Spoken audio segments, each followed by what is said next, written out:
Welcome, everyone. My name is Adam Shalom. I'm the Dean for North America of the International Institute for Secular Humanistic Judaism. It is my great pleasure to be here with Eli Rosen, Reb Yossele, and an actor and a Yiddish expert and a maven on Hasidism and a mensch as well. I do want to warn everyone, if I needed to, this is a big spoiler alert. We're going to be talking about the show and things that happen, including at the end. So know that if you haven't watched it, we're going to ruin some parts for you, but that's okay. I knew that Unorthodox would be a very special experience from the very first scene I saw in the show. The first image you get is the Eruv wire that's hanging down broken from a telephone pole. And I thought to myself, what a great metaphor for this story. I'd read Feldman's memoir some years before, so I knew what was more or less going to happen in that part of it. But the Eruv wire was a great metaphor because it's one of these legal fictions that defines a courtyard on Shabbat so you can carry objects outside of the house, otherwise you wouldn't.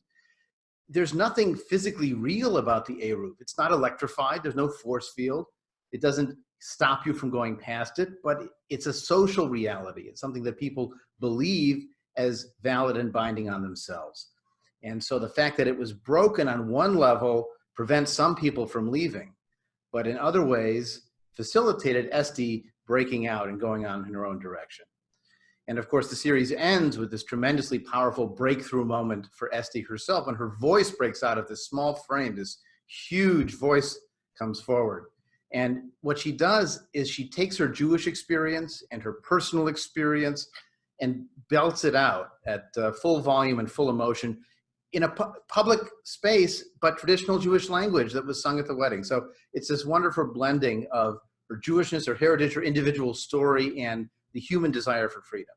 So those two scenes between the Eruv at the beginning and the song at the end are why the International Institute for Secular Humanistic Judaism is hosting this program.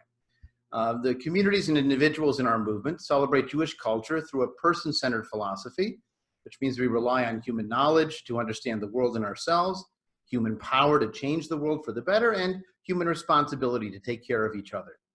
And we believe that Judaism was created by the Jewish people and evolved over centuries. And so therefore it is ours to inherit, to choose from, to adapt, to change, and to celebrate in ways that are consistent with our values and practices and lifestyles, which for us includes gender equality and personal freedom and open connections to the cultures of the outside world. So you can see why our approach to Jewish life is a natural fit for unorthodox conversation. I also want to thank our co-sponsor for today's program, the Unitarian Universalists for Jewish Awareness, who are also living in that world of broader cultural and personal identification and Jewish inheritance. A couple of housekeeping items for participants. First, if you have questions that you'd like us to address, the bottom of your window, there should be a Q&A button that you can click on and type in a question. Over the course of the conversation today, the Institute's Jeremy Owens will be reviewing them to find some useful or topics that are asked about multiple times to work into the conversation. We also have a couple of polls set up over the course of this program. I already opened the first poll, which you can see by clicking on the polls button, which asks about scenes. Which scenes did you find the most challenging and which scenes did you find the most uplifting? Already about 60 out of the 100 people have voted for it. So you're welcome to vote on that for the next period of time. And we'll be putting up another poll a bit later. So make sure to click on the poll and we'll talk about those scenes in a little bit. And finally, as an introduction, then we'll get on to the program. If you do like this program and are interested in learning more about secular humanistic Judaism and our approach, you can always visit our website, iishj.org, go to our YouTube channel from there, like our Facebook page, and so on. So as I said, it is a great pleasure to welcome Eli. In addition to his unorthodox work, which seems to have consumed his life and his Facebook page, he's also the managing director of the new Yiddish Rep theater company in New York City. So if you want someone who has played Waiting for Godot in Yiddish, this is your person. Welcome, Eli. Thank you very much for taking the time. And perhaps you can begin by telling us some of your personal story and background and how you got connected with the Unorthodox Project. Thank you, Rabbi. It is an absolute pleasure to be here being in my studio that I haven't left in 6 weeks. So a little bit about myself. I grew up in the Hasidic community of Borough Park, Brooklyn. Incidentally, my dad grew up in Chicago and was part of the first class of Tel Yeshiva in Chicago. Before that, he attended Tel Yeshiva in Cleveland. And before that, he attended Ida Crown Hebrew Academy. So we're lifelong Chicago Cubs fans. But I grew up in the very Hasidic community of Borough Park, in kind of a very generic Hungarian Hasidic environment. That is to say, we were big fans of Satmar, but we weren't necessarily card-carrying members. My parents, my dad grew up in Chicago, my mom grew up in East New York, so they had a less insular upbringing. They were raised Orthodox, but my father went to Tel's, and then he went to night school and got his accounting degree. My mom went to Hunter College, where, which at the time was still, if not 100% all women. I think it had just opened up to men, and it was like 97% female or something. She majored in English there. So we had a somewhat unconventional upbringing within the confines of Borough Park, but still I was very much insulated from popular culture, from the outside world at large. I had unlike Esty or Deborah Feldman, I had a very happy childhood, a very loving home, and I was a kind of a model student in my community, in my school, until I kind of hit puberty and started, I was a voracious reader, and I got a hold of my mother's college textbooks, which they had squirreled away in the closet in the basement. So I read things like Atlas Shrugged and Thus Spake Zarathustra. And that's ruined many a teenager of every variety. Metamorphosis and, oh God. Pretty much, I guess, whatever was required reading for an English major in the 60s. And I read whatever I can get my hands on, and I realized very quickly that the rabbinical maxim that wisdom among the nations is not to be believed is not to be believed. I realized that there is indeed wisdom among the nations. There is a there is a world to be discovered out there, and I did whatever I could to discover that. And so my adolescence was full of these really two polar extremes, vacillating between these two polar extremes, between being, very, very secular and hedonistic, which for a teenager means the obvious, and then trying to be penitent and holy and ascetic. And, for a Hasidic teenager, that meant waking up at midnight, first of all, to mourn the destruction of the Bet HaMikdash, waking up at daybreak to go to the mikveh, and fasting every Monday and Thursday, and sleeping in the yeshiva dorm so you would never accidentally see the face of a woman, and so on and so forth. So most of my struggle was internal. Most of my struggle was kind of theologically based, and that carried on for a while until I kind of normalized and found a happy medium in I went to Touro College, like a nice Jewish boy should, and then I went to Yeshiva University, got my law degree, worked for a large law firm, and that was the first time law school was the first time I was really part of a diverse community, and that's one of the interesting lines in the film, is Williamsburg is not America, which is ironic because in many ways Brooklyn and New York more broadly, if you take it as a whole, is America with all the diverse communities. And so one of the details in the film I thought was fascinating is you threw in you and the writers threw in a couple of hints that they know there's an outside world there. She says, don't people learn about this on YouTube?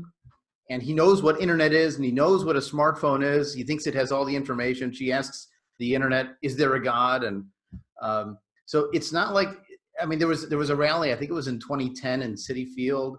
that was this railing against the internet and the internet. And half of the young yeshiva bachers or young men that heard this thought, internet, eh? And were thinking about what this could mean for them in a positive sense when they were condemning it.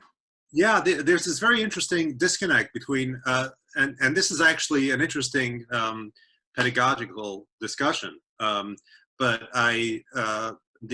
most of the Hasidic world takes the route of the more we talk about, the more we deny something's existence, the more we talk about how evil it is, the less likely people are to actually do it. And of course, the very opposite is true. I mean, one of my earliest memories in that regard is we would take a bus up to camp, once a year, and a bus back to camp, and that was the only time really we drove through Manhattan and got to see the sights there. But on the bus ride up to the mountains, it's a bus full of pubescent boys, and the counselors or the rabbis would say all of a sudden, nobody look to the right now, nobody look on the right side. And of course, everybody would look to the right and see the Victoria's Secret billboard or whatever it was. And that's exactly what happens. You tell a teenage boy not to do something and they will do it. You rail against the evils of the internet, and the first thing they do is find an internet device or, and watch porn. Historically, you want to know what people in the times of the Talmud were doing all the time. You look at what the rabbis were telling people not to do, and you know what the trends were. So even in the Torah with idolatry and everything else, obviously Jews were doing it. Exactly. So, but I guess at some point, during law school and then in kind of corporate life, I was exposed to more and more progressive ideas and started becoming more and more progressive myself. And one day I found that I was exercising this incredible cognitive dissonance between my Orthodox professed beliefs and my social progressive thinking. And I just had to make a clean break, and I ultimately did about 8 years ago. And shortly thereafter, I got laid off by my law firm, and I found myself going through this kind of prolonged midlife crisis where, okay, I left my community. What do I do now? I'm kind of at a loss professionally. And I discovered Yiddish theater and New Yiddish Rep, which in a way was a life preserver for me, because first of all, I had this incredible cultural void, and this void of a community that I was looking to fill. But also I lost my relationship with my roots. I lost my relationship with Yiddish, which to me was everything. My parents grew up speaking English and Hungarian. They were first generation Americans. They were both born in Hungary. My mom was born in a DP camp, and they both arrived a few years after the Holocaust. And so they were part of the generation of, their parents we're in America now, we speak English. And my mom's parents actually spoke to her in Hungarian, but she would respond in English. But when they got married, they decided to be Hasidic, so they went to a lot of trouble to speak to us in Yiddish. And I guess because they were kind of born again Yiddish speakers, they took great pride in speaking this very pure, old school Yiddish, unlike many American contemporary Hasidim, which Yiddish is obviously displayed front and center in the show, and it's this wonderful mixture. It's this wonderful patois of Yiddish and English. I love the line, ich darf machen phone calls. Ich darf machen a call, yeah. Yeah. Or, well, that one is pretty tame in comparison. My favorite is the way things are conjugated, right? Yeah, I caught that one too. Esti hat nicht allein geruined the marriage. Exactly. or when luggage becomes luggages in Yiddish. Yes. And those are uniquely kind of Satmar flavors, uniquely Williamsburg flavors of Yiddish that other Hasidic groups kind of mock, and that are kind of very iconically Satmar. So of course I had a little bit of fun with that, to really make it as specific as possible.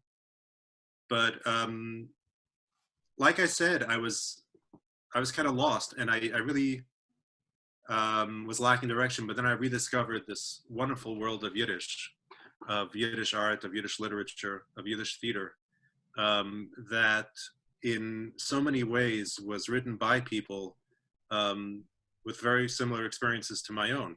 I mean, these were people that grew up in the shtetl or grew up in highly Orthodox environments, and then discovered, worlds of art and culture in Kiev and in Warsaw, in Vienna, in Moscow, in St. Petersburg. And they were coming together in the cafes there and writing and arguing and debating religion and philosophy and politics. And that is exactly what I would do with my Hasidic friends at the time as well. So I found this wonderful body of literature that really spoke to me, that I really identified with, and I got involved in Yiddish theater. And I found myself getting requests to consult on other theater projects, on film projects, on TV projects. And that is how I got involved in the business of Yiddish consulting. Right. You know, that story is very interesting because our movement of secular humanistic Judaism, one of our major roots is in that secular Yiddishist world of modern Yiddish literature, the people who are leaving the shtetl for Warsaw, big cities, and also for New York. And in many cases, their Yiddish became the centerpiece of a secular Jewish identity. So there were Yiddish camps and Yiddish shulas and Yiddish newspapers and Yiddish theater and Yiddish world. I mean, you could go from shul to camp and back. My mother grew up in a Sholem Aleichem shula, but there were also Arbiter Ring Workman Circle shulas. There were IWO, Communist International Workers Order shulas that were all running everything in Yiddish. But in that case, the Yiddish was, it was frei, it was not frum. You know, it was a free thinking, they would use the word weltlich, worldly, cosmopolitan, secular Yiddish, as opposed to the frum style Yiddish. And so I really enjoyed having the Yiddish in the show. It's connecting to my mother's roots on one side. My father was the opposite story. He was raised Orthodox, but Sephardic Orthodox, part of the Syrian Jewish community, also in Brooklyn. And they are more laid back. They sort of make fun of the black hats as being too rigid and too strict. So I have the Orthodoxy on one side, but the Yiddish for me is on the secular side. I have to go back to my great-grandparents to find a religious person that was doing Yiddish. So that's, again, one of those flavors for many secular Jews. Yiddish still is important to them. We still do some Yiddish songs in our community, but it's not the barrier to the outside world that it serves in some Hasidic communities, but it's also not the natural flavor of family dialogue that it is in those places too. And the way they switch back and forth between the Yiddish and English, I thought, was really evocative of that foot in both worlds kind of experience.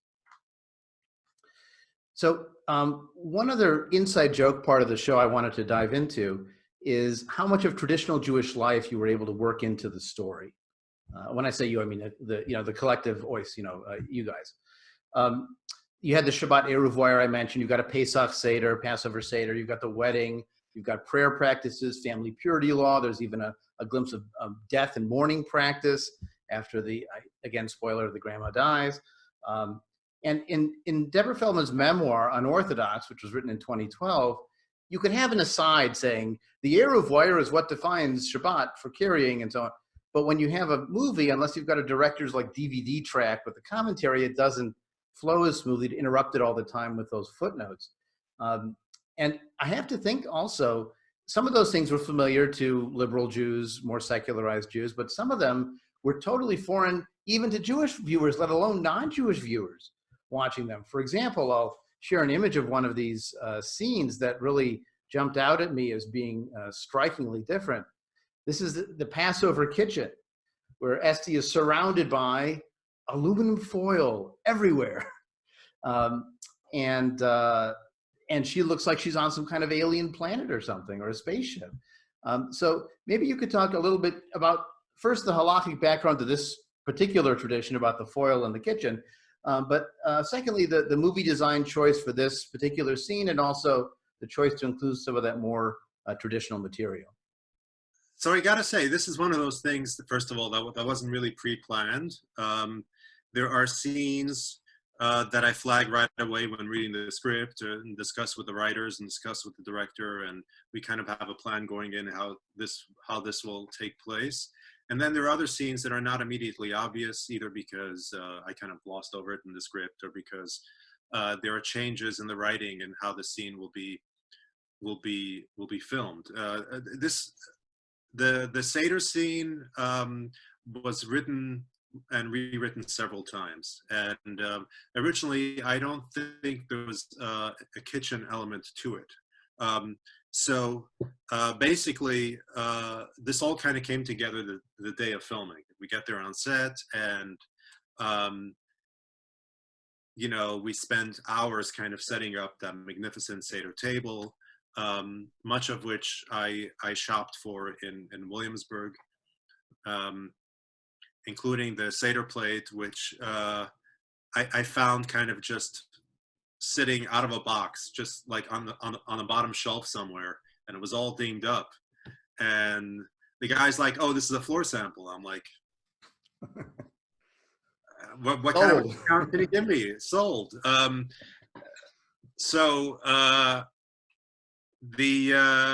then all of a sudden I realized, my goodness, they're going to be filming in the kitchen. We got to cover it with silver foil. So basically, in broad strokes, most of us are familiar with the prohibition of having or eating any leavened bread on Pesach. So in kind of Orthodox doctrine, that extends to anything not having anything that can be contaminated with the presence of leavened bread, or its, you know, crumbs or anything like that. So any dishes that would, you know, we have a separate set of dishes for well, at least two separate sets of dishes for Passover, meat and dairy, and then the pots will be different. Everything will be different as far as possible. Now, short of changing the entire kitchen, which, mind you, lots of Hasidic people, lots of Orthodox people have separate Pesach kitchens, my mom included. But short of changing the entire kitchen, the next best thing you can do is cover all the surfaces to make sure that none of your food or dishes come into contact with surfaces that have come into contact with chametz or leavened bread. So that's why we cover the countertops with silver foil. Now, you'll notice that some of the cabinets are covered as well. That's kind of something that gets conflated, because traditionally we also sell the chametz as well as the dishes that are used for chametz.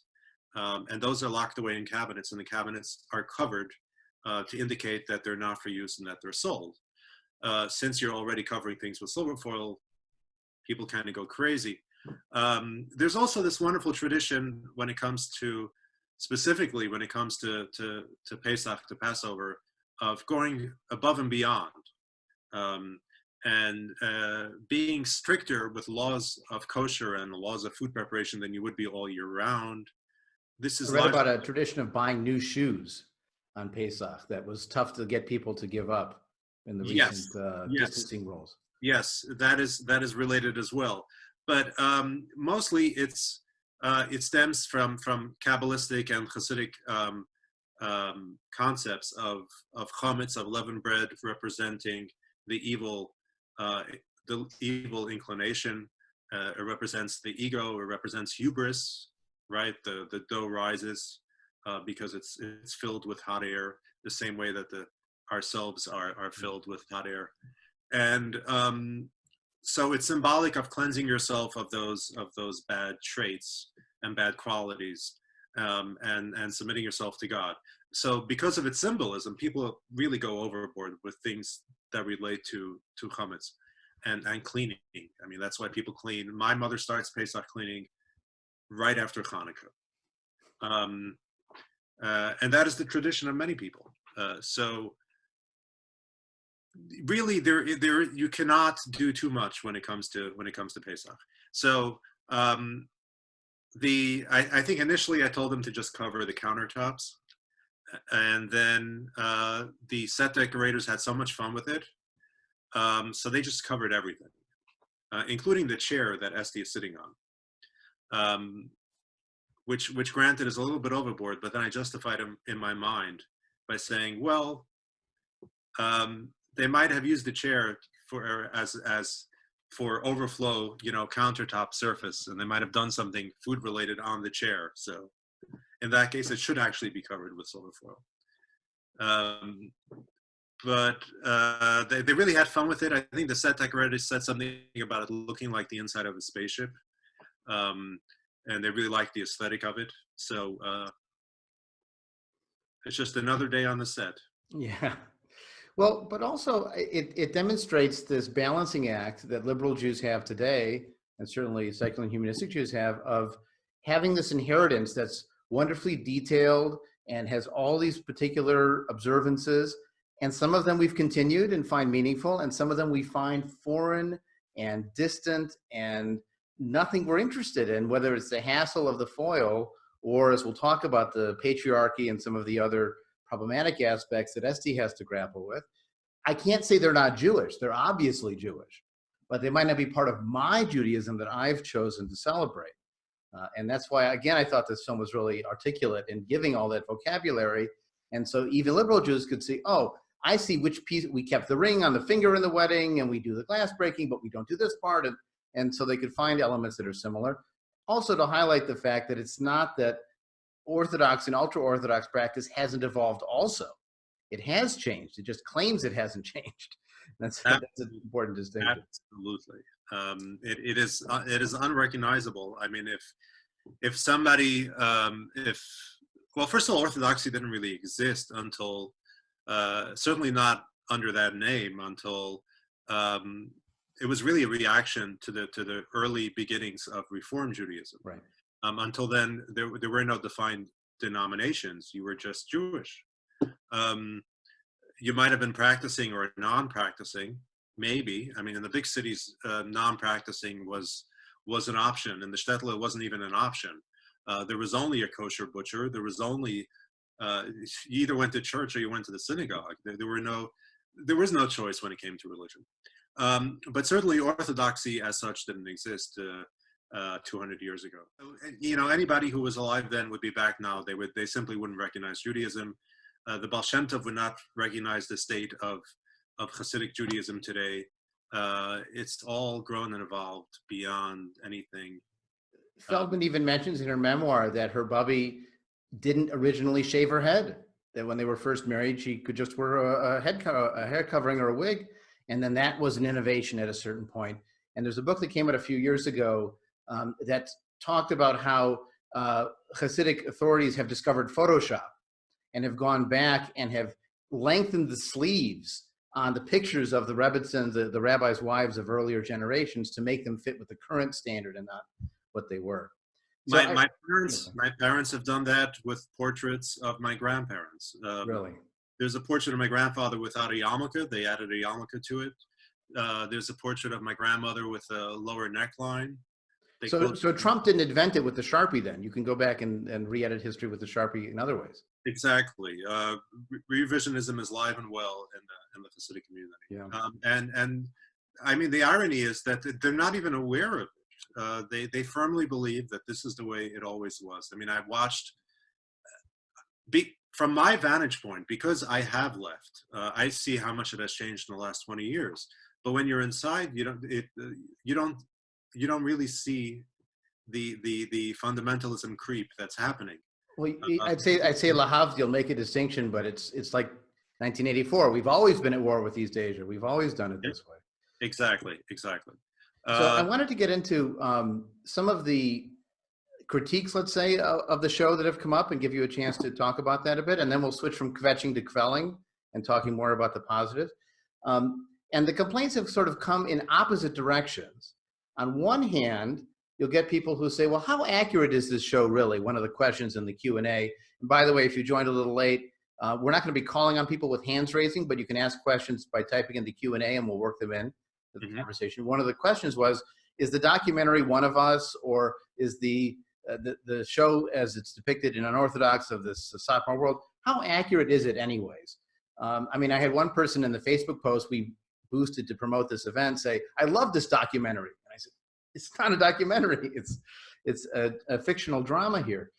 So that's one direction, is this authentic enough? It's not authentic enough. You didn't do well enough in depicting orthodoxy. The other direction of the critique is her escape is too easy. Her freedom goes too easy.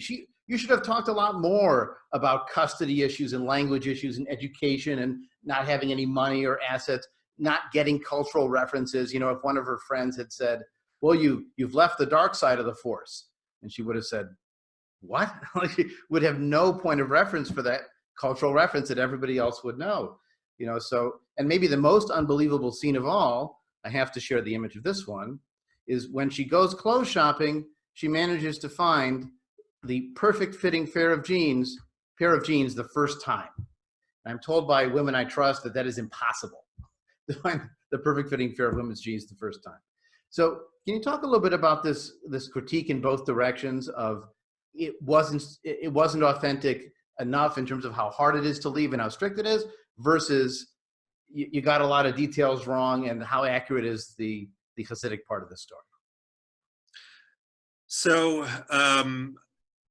yeah, it's been really interesting to get that kind of from both directions, and people complaining, you know, talking out of both sides of their mouths and complaining that it is wholly inaccurate, and we shouldn't be airing our dirty laundry in public.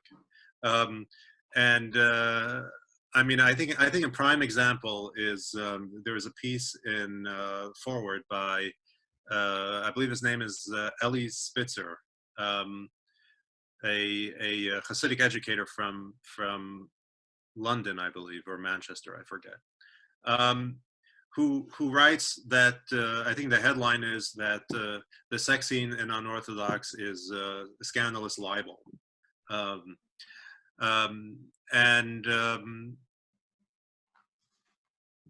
Which, I mean, first of all, obviously, it can hardly be libel if it's fiction. But he argues that on the one hand,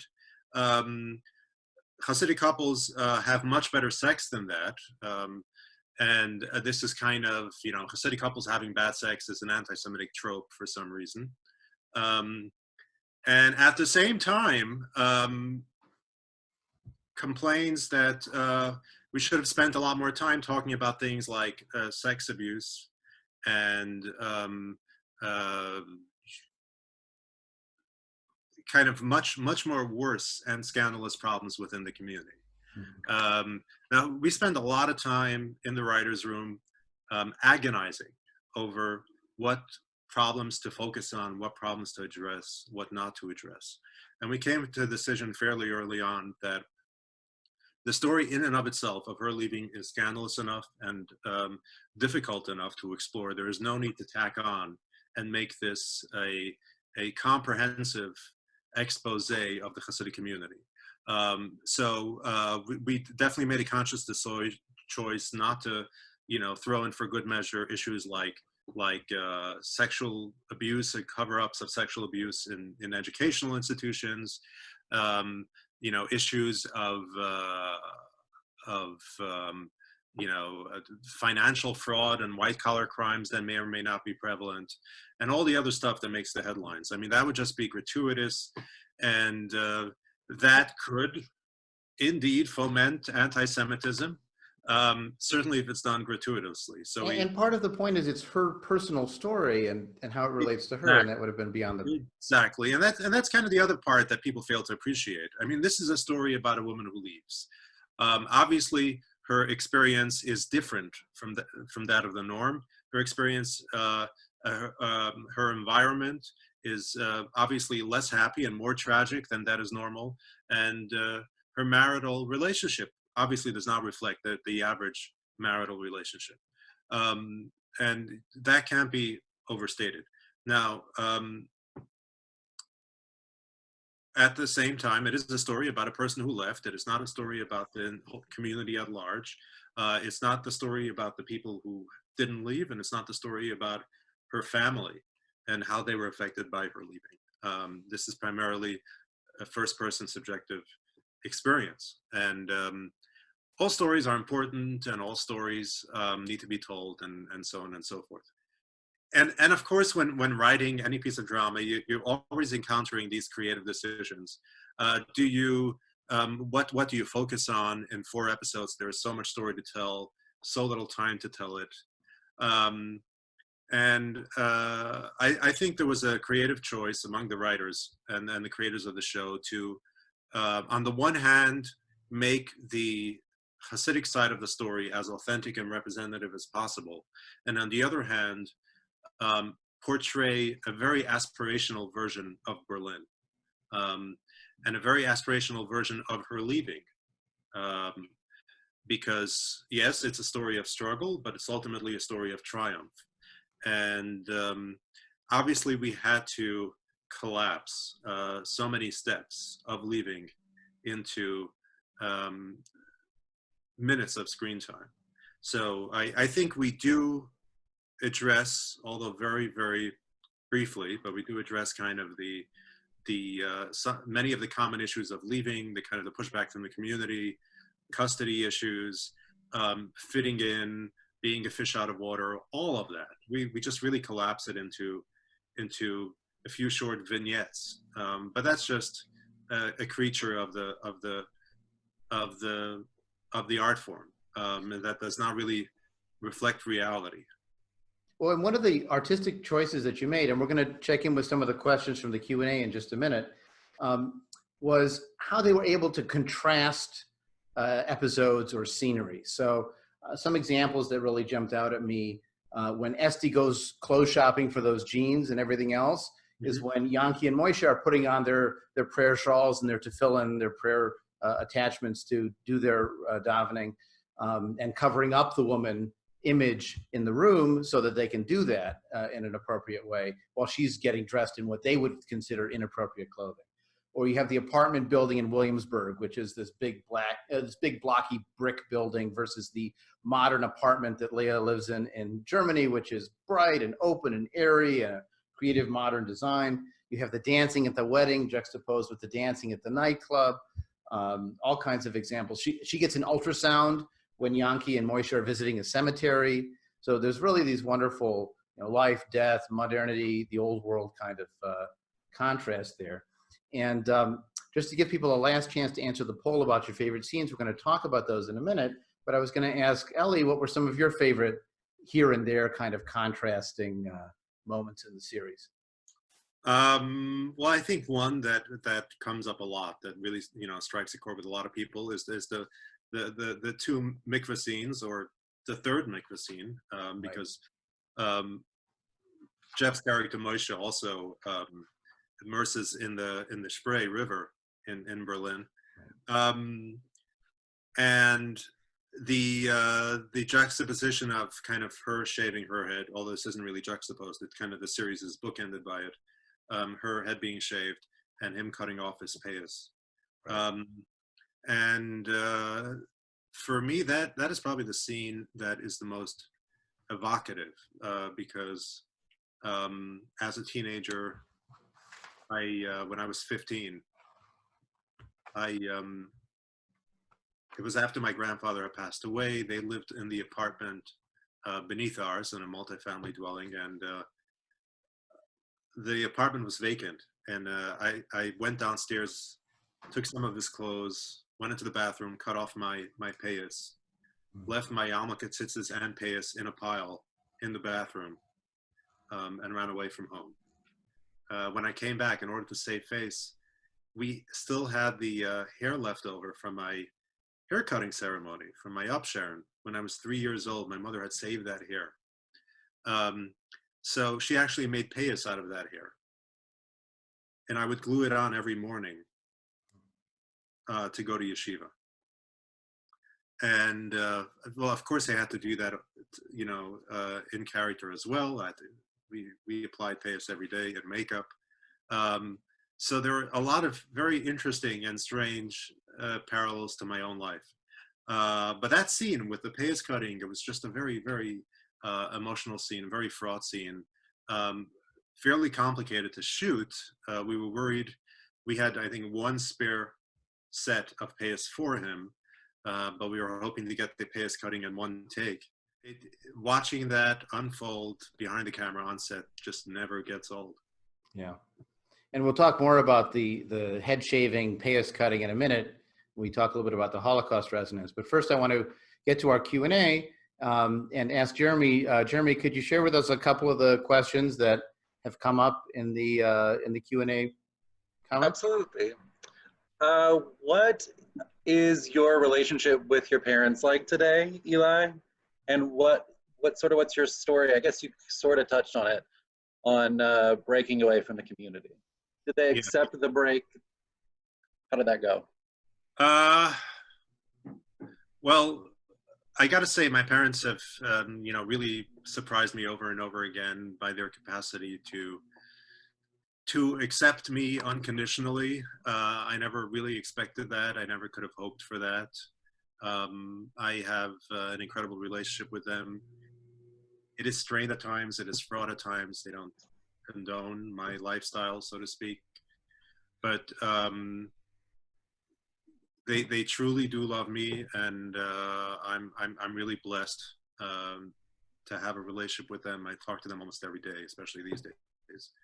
And unfortunately, I have so many friends and colleagues who've left the community that cannot say the same, that have no relationship with their families and with their parents. So I'm very lucky in that regard.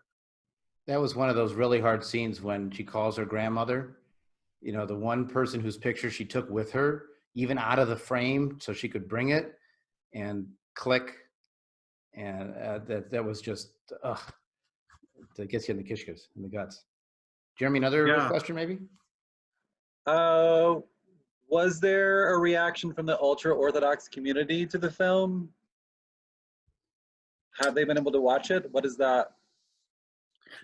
So, well, first of all, there is no kind of monolithic community, and there is no one voice that speaks for the community. Satmar itself is broken primarily into two groups now. There are two sons and heirs, and any number of people speak for those groups, and then the people on the street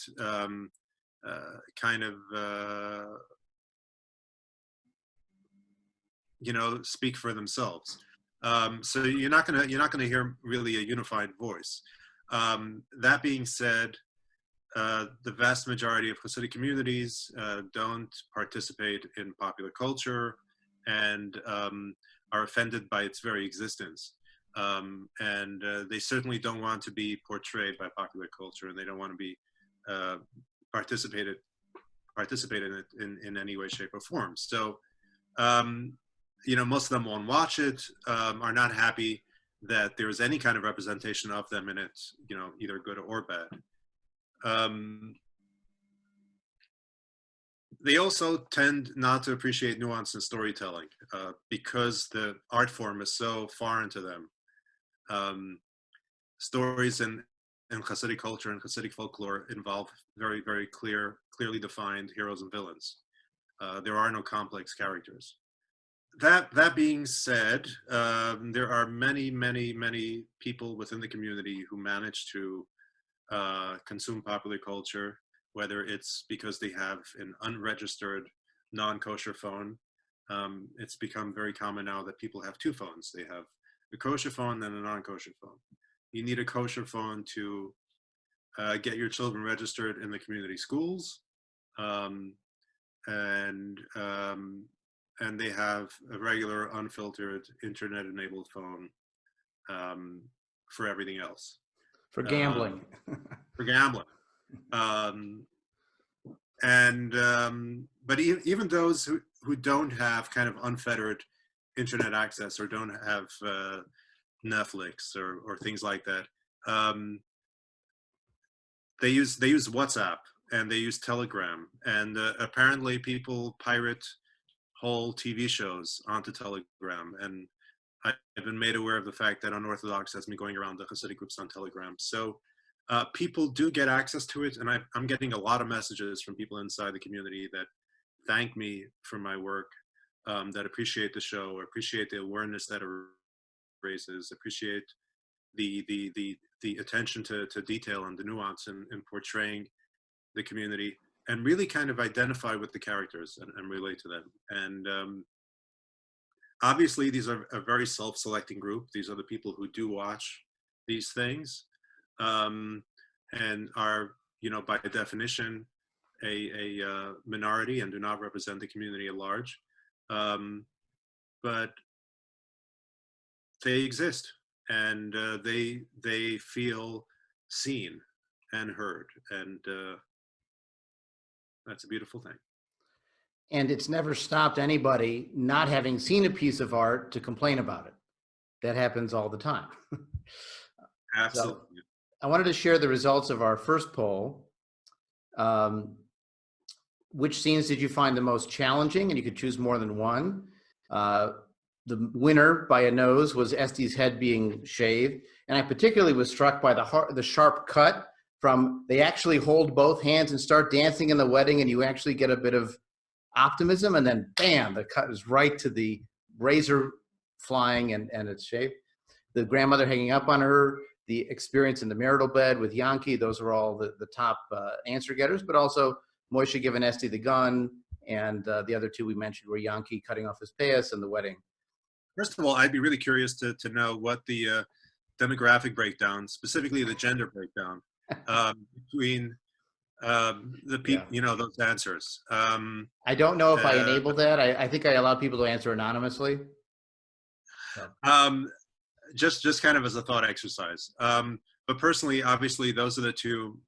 I mean, personally, having been there when the scenes were filmed, those were definitely the two most difficult scenes. It's a very close tie between them. I mean,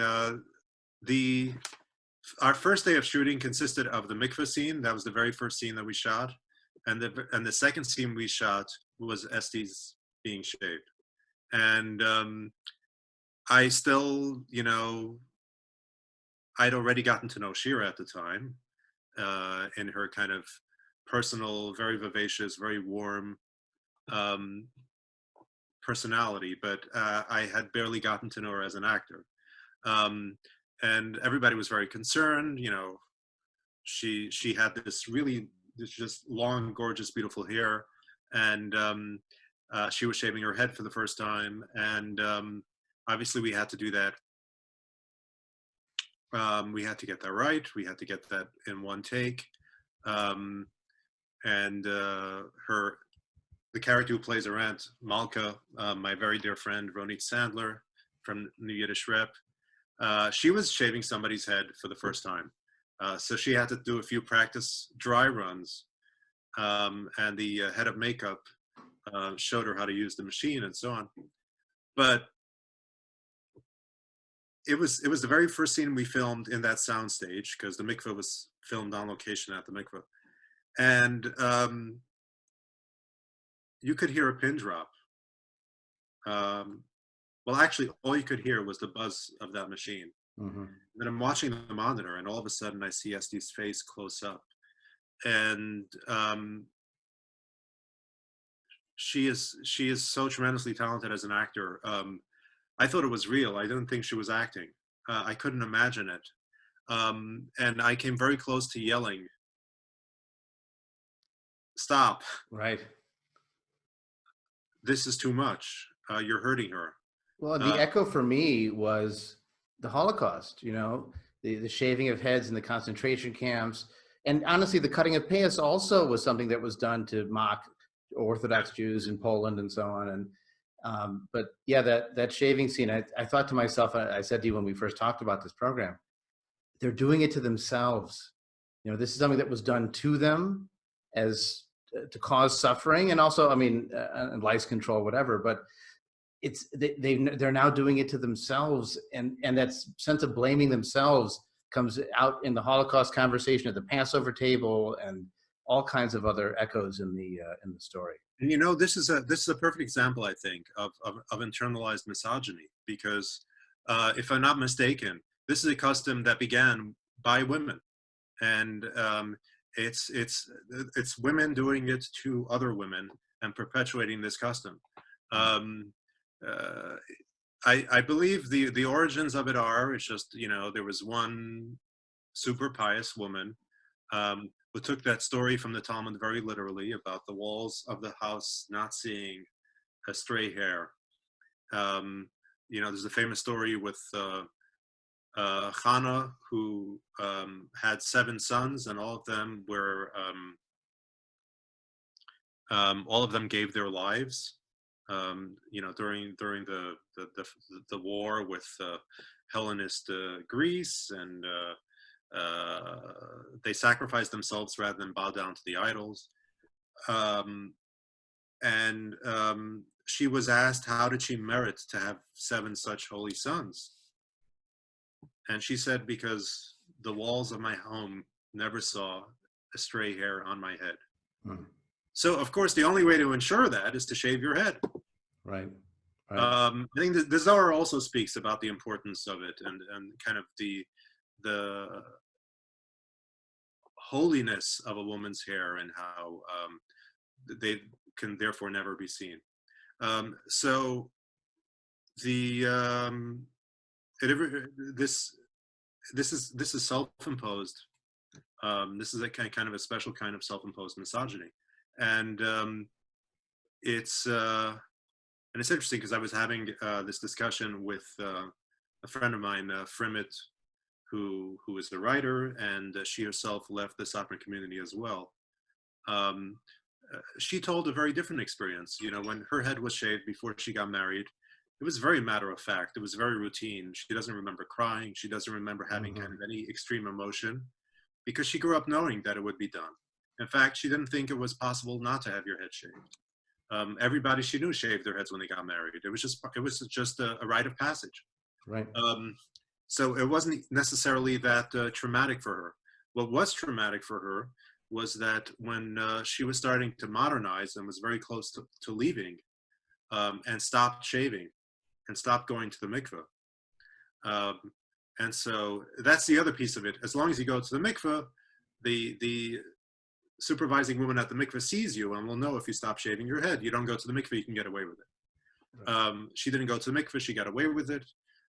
Somehow, somebody must have informed on her, because the modesty committee, the Vadat Tzniut, which is real, it's not a creation of George Orwell. It does exist. They got wind of it. They summoned her and her husband and threatened to kick their kids out of school unless she shaved her head. That was the first time in her life that head shaving for her felt like a personal violation.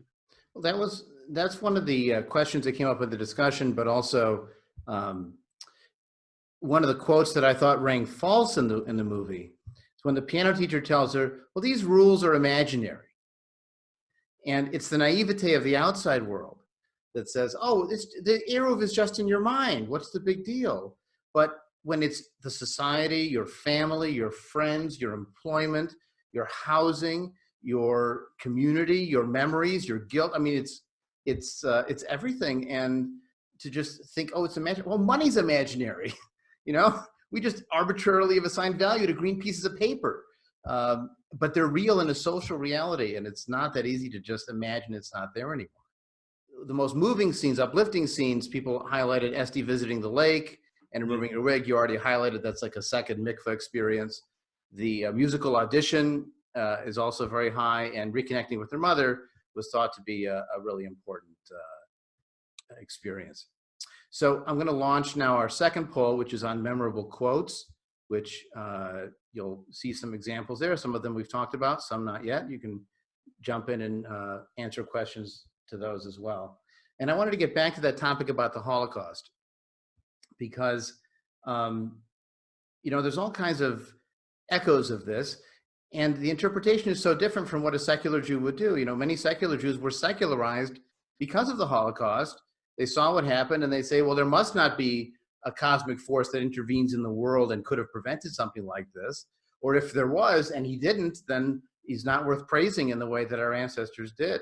Whereas the community turns it around, instead of sort of yelling at the sky, they point at themselves and say, it's when we've failed, when we've sinned, when we were too immodest. You know, whether it's wearing the pantyhose. I noticed the shots on the pantyhose a couple of times because they have a requirement of exactly a certain kind of pantyhose and its transparency you can wear.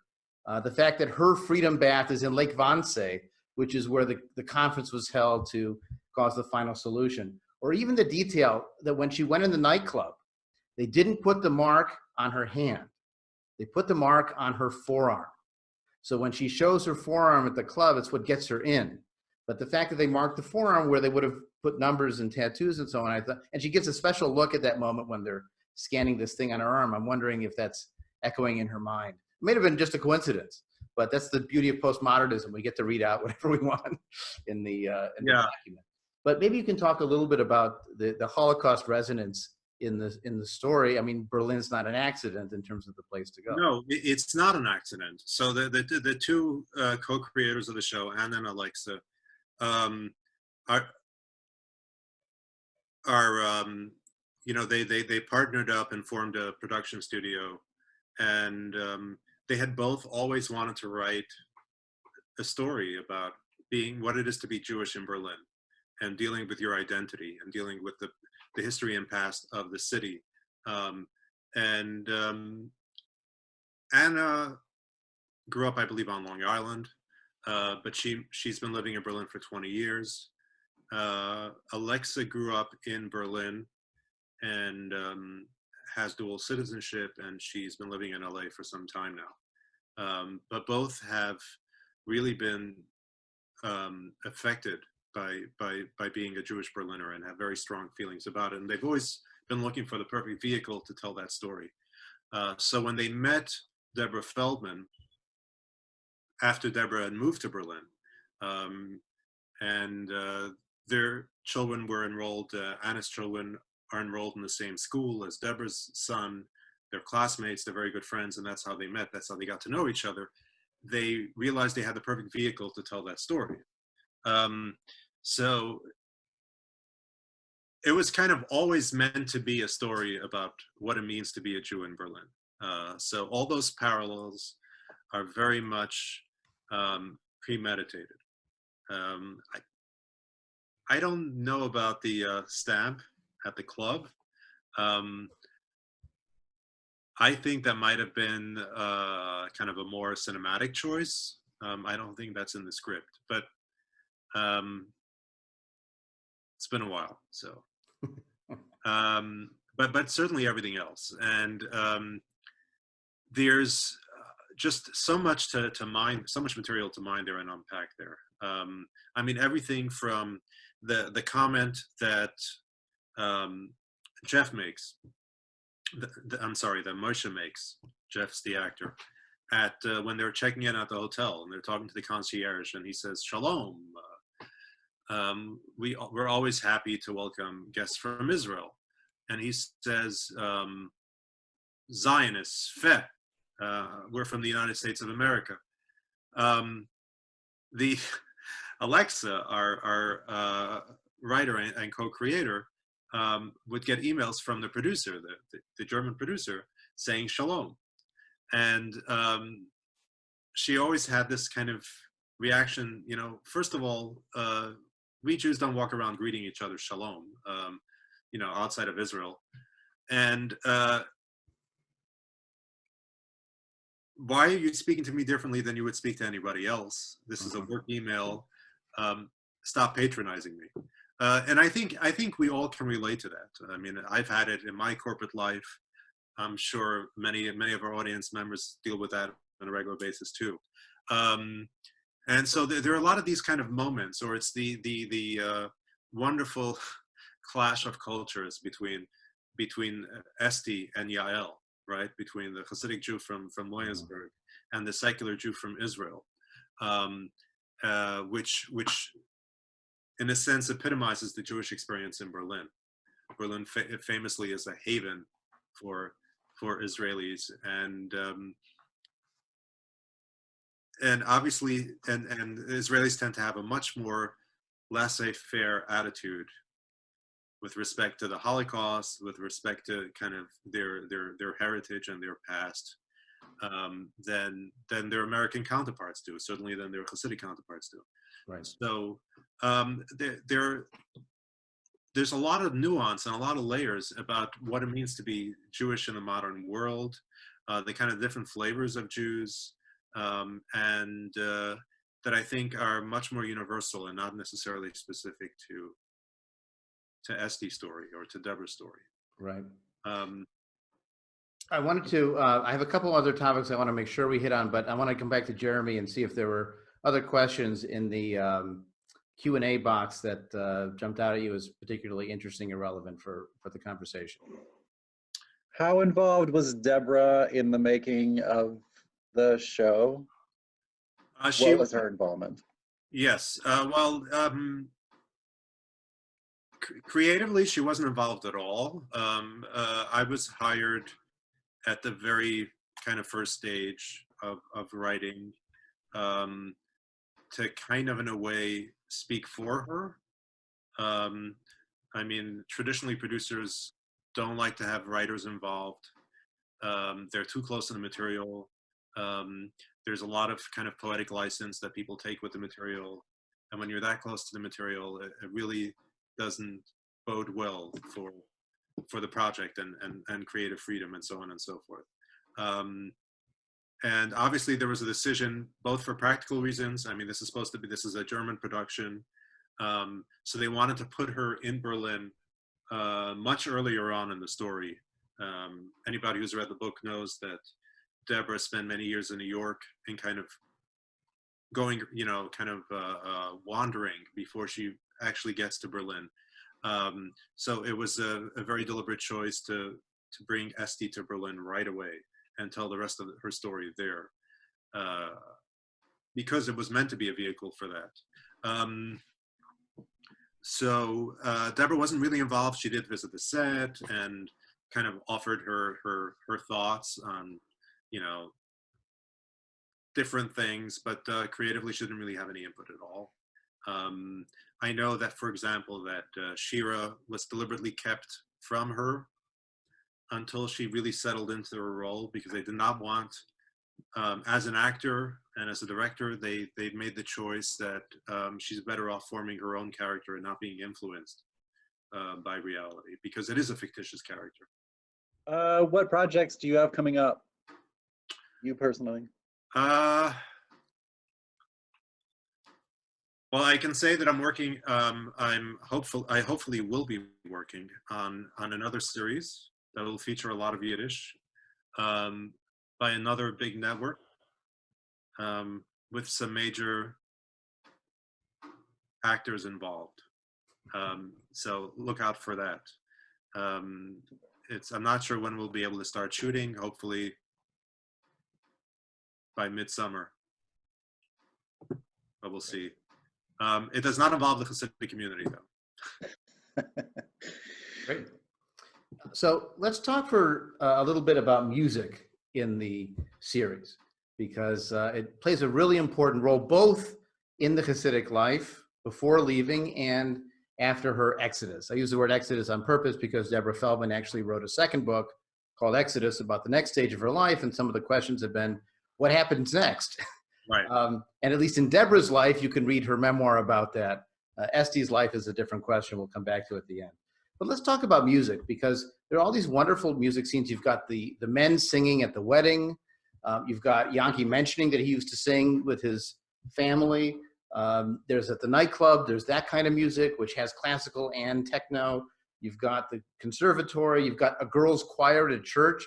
And I love the little detail. They're singing Mendelssohn, because this is the grandson of a famous defender of a kind of modern orthodoxy whose sons and daughters all convert to Christianity. And then, of course, when they first meet in that matchmaking meeting with the glass door, so they're not really alone, and she thinks, oh, here's a chance. He says he likes music. And then he says, but not you singing. That's the Kol Isha, the voice of the woman, is just too far. And then, of course, the scene at the end where she sings. So talk a little bit about how you see music functioning in the show. Well,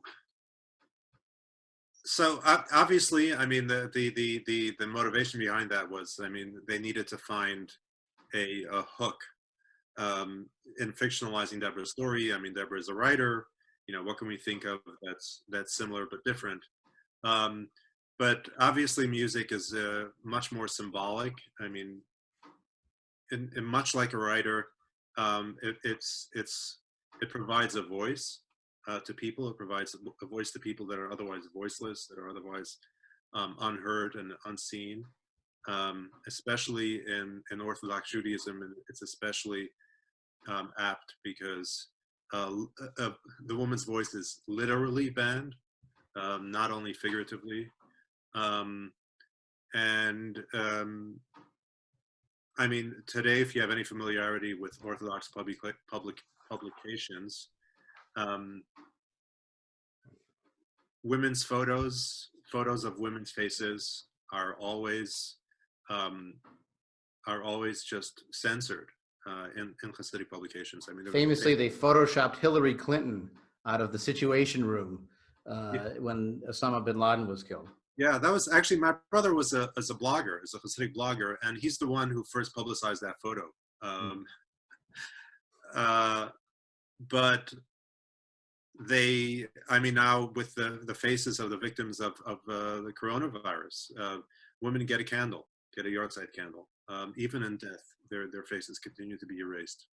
And this is just another example of how this rightward shift, this fundamentalist shift, how far it's progressed since I grew up. I mean, when I was a child, you would still see women's faces in publications.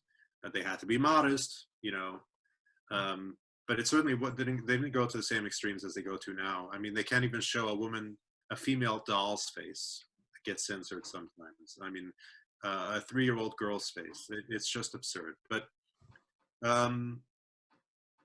so obviously that's very, very symbolic. But just to take one example, I mean, we were discussing in the writer's room, you know, kind of what music we can use for the audition, and the choice of using the same song that's traditionally used to serenade the bride as she's walking down the aisle.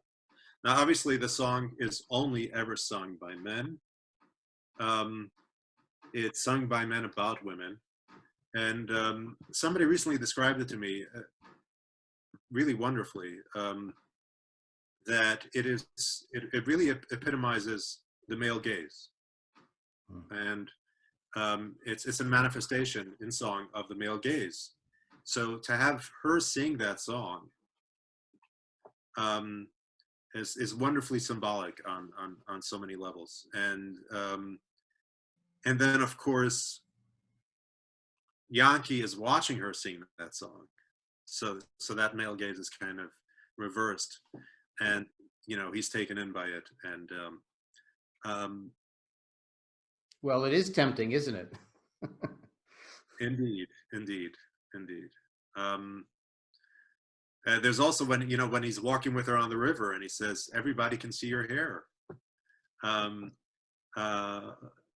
And it's both tempting, but at the same time, I think there's this recognition that as beautiful as it is, it's beautiful in a pure and holy way, and not in some kind of base sexual way.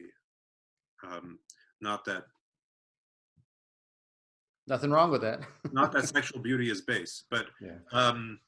I mean, you know, from his perspective, I think there's also this kind of awakening and this realization that, hey, it's not fundamentally evil. Well, Yankee's a really interesting character in that respect, because sometimes he's sympathetic, sometimes he's just pathetic, and he's really a complex figure. And there's parts of you that's rooting for him, and When we had a conversation in my congregation, one of my members said, part of me almost rooted for her to say, okay, like he is trying to take a step, which is a big step for him in many ways. And he's trying. I mean, she decides no because she knows it's not just Yankee. If it was her and Yankee on a desert island, maybe, but it's not. It's Williamsburg. Right. But his character is really interesting. So I'm just going to end the poll on this question of quotes, and I'll launch. Oh, sorry. I'm going to launch the third one, which is about which character you might want to learn more about. So we'll have a chance to look at that too. I don't know if I can share the second one now, but some of the quotes people found were meaningful were the idea that there are many rules where I come from, but in music, sometimes you have to break rules to make something beautiful. And also the concept of God expected too much of me. The burden was too high. And I do want to highlight, we should call it out. It is kind of odd to have 2 men and 3 men plus Jeremy talking about a woman's story of liberation. But, it's not just the oppressed who make up an oppression dynamic. There are oppressors, and there's an oppressive system that leads to it. The Gemara she's not allowed to study has a whole section called Nashim, women, which is not defined by women. It's talking about women as the weird case that men have created and have created laws around. So that's part of the patriarchal dynamic in ultra-Orthodoxy that leads to the gender separation, which makes such an awkward relationship. I mean, touching hands in the room after they're married, even touching one hand, is something they've never done to a non-relative and is fraught with weight. That is to say, with that idea of there's another Torah on the road, sometimes the phrase shiksas are for practice or non-Jews are for practice is part of that secret life that some people lead out there.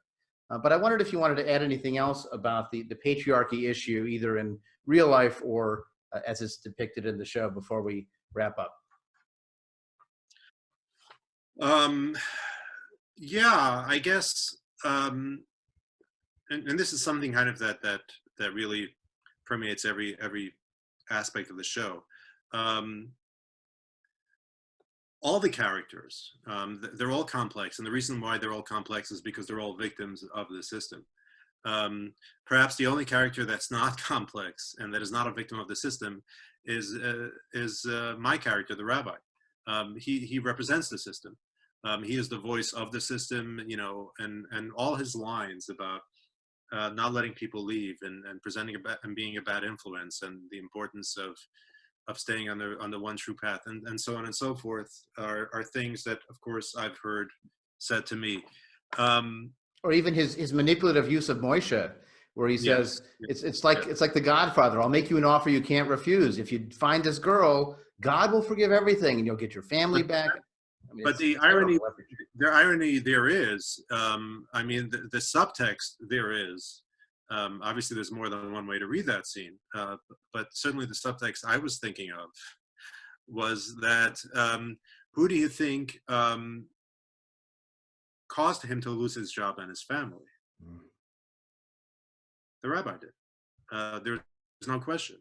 So as the Gemara says, the mouth that has prohibited, that mouth shall also permit. He is the one issuing the decree, and he is the one who can renege it. So it's funny they don't call the police. They say, "Have you called the rabbi?" Because there's a missing person. Yes. But also, and I think there was a question there also from somebody asking why they portrayed Moshe as this kind of thuggish character. Is it true that people are kind of chased after and they resort to extrajudicial methods to keep people from leaving? Aren't they just cut off when they leave?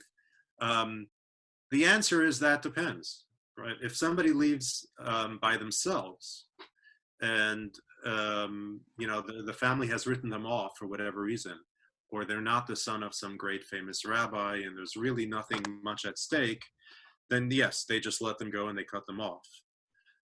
If they take a child with them, they don't. they will then resort to all kinds of extrajudicial tactics to get the child back. They will also use the court system, but they will do that as a last resort. They will first try to get the child back, and that is what you see in this story. I mean, I have heard from so many people, and this again goes to a larger issue of authenticity. For every person who tells you this is not what happens, I can bring 10 eyewitnesses who will tell you that this very thing has happened to them. And that is true of literally every detail in the story. It's described in the documentary, One of Us, which is also about people who leave Satmar. It shows up in a lot of other stories of the memoirs that people have written about these experiences. It shows up in so many stories, and in fact, there are so many things, again, that we could have done, so many directions we could have gone with the show, but we were really afraid of going too far in depicting reality. You know, I get this question a lot. Is it true, you know, the scene with the gun, is that authentic? I mean, I'm not sure how to answer that question. Is it authentic? Did anybody ever threaten anybody with a gun? I'm sure that has happened. I've known personal stories of people whose phones were bugged, whose cars were bugged, who were followed, who received threatening phone calls, who received death threats, who've had you know, violent thugs sicked on them. All of that and more has happened. And the other piece of that is the gun is actually highly symbolic. We hear so many stories of people who leave, and because they have no family and because they're shunned, they end up committing suicide. And I actually found that scene, Moshe almost being compassionate, because he's been there. He's been literally there in Berlin on his own and getting in with a bad crowd and everything else. And so he gives her an out, that if she gets that lonely, that she can do that. So I thought that adds to the complexity of Moshe's character. Also, he's interesting because he is terrible at gambling on a phone, but when he deals with real people, he wins. And his interpersonal dynamic is a different intelligence. There were a lot of things in the writing that happened in the writing. I mean, that actually, I remember that conversation with Jeff. He insisted that for that scene, he had to actually win. It was important for his character to have that win. It was originally written that he loses, and he loses badly at the table. And the gun scene was written and rewritten several times as well. On the one hand, the gun is so powerful and so symbolic, and of course we all know the rule: if a gun appears in Act 1, it has to be used in Act 3. But at the same time, we weren't going to use it literally. But it was used. It was used by Leah. But we don't know. I mean, we don't know what his intentions were, right? I mean, I think it's pretty clear that his intentions going into it weren't that he's going to use the gun as some kind of pathetic attempt to make a point. It was obvious that he had other intentions, and maybe he got cold feet. Maybe he started to sympathize with Esty. Maybe he started to see something in his own self. Maybe he's envious of the fact that she gets to leave and he doesn't. There's a lot of subtext there and a lot of possible different ways to interpret that scene. Yeah, and they're all true. So a question I want to leave people with is what we asked about: which character would you like to learn more about, either before the series or what happens after? You know, what's next for the Unorthodox universe that you've created? Obviously, the majority of people has said Esty. That's someone who's a very striking character, actress, everything. Yanki also scores pretty highly. Esty's mother, it would be interesting to hear her story and her background and her experience and so on. And even Esty's mother-in-law got a little bit. Unfortunately, I'm sorry, the lowest answer was the Rebbe. Yes. And I see two people said the Rebbe, and I bet those two are friends of mine. So thank you very much. Very good. But what's next for that. the unorthodox world? What will you be able to? Is there going to be something else about this, or is it going to be a one and done? And I'm fine with this is it, and this is all we get to know about these people's lives. But maybe you know something else. So I mean, the showrunner Anna Winger has talked to the press about this. And this was always her intention, that it is a limited series. The story has been told. She's said pretty much everything she has to say about Esti. And I mean, Esti's story is really in the journey, not in the destination. What she does after this, to my mind, is not nearly as interesting. And it's also a lot more interesting if it's left open and ambiguous, right? I mean, the point is that she has options. The point is not what she ultimately chooses, what path she ultimately chooses. It's the fact that she gets to choose her path and her destiny. But there are definitely other stories to tell, both about the Hasidic community and about kind of the larger Jewish community, and certainly the larger Orthodox community. So I think that there is a feeling in the creative team that will come together again on a different project, and we'll see. Wonderful. That's great. I greatly appreciate your taking the time to be with us today and to share your insights into the show. I do want to mention for those listening, if you are interested in finding out more about this phenomenon of people leaving Orthodoxy, there's a whole body of memoirs, documentaries, and so on. There's also an organization based in New York called Footsteps, which helps people coming out of this community to make their own choices. The Orthodox world thinks it's making people secular. It isn't. It's letting them make their own choices. And some of them wind up some other variety of religious, but that's the point. It's their choice. And it's something I've supported for many years, and some other parts of our movement have also supported as well. There are equivalents in other parts of the Jewish world, in the UK, in Australia, and in Israel. And if you want to find out more about Secular Humanistic Judaism and the Institute, you can go to our website, iishj.org, or find us on Facebook. Again, thanks to Ellie, thanks to Jeremy for helping facilitate. I'm sorry we couldn't get to all the questions. And I will share the final results of the poll for those who want to see them. The key questions, the key lines to take with us. There's always a Moishe on the threatening side. Williamsburg is not America and the isolation side. Sometimes you break rules to make a masterpiece. But my favorite, you can ask the internet, but you still have to choose the right answer. And that's the essence of freedom in the modern world.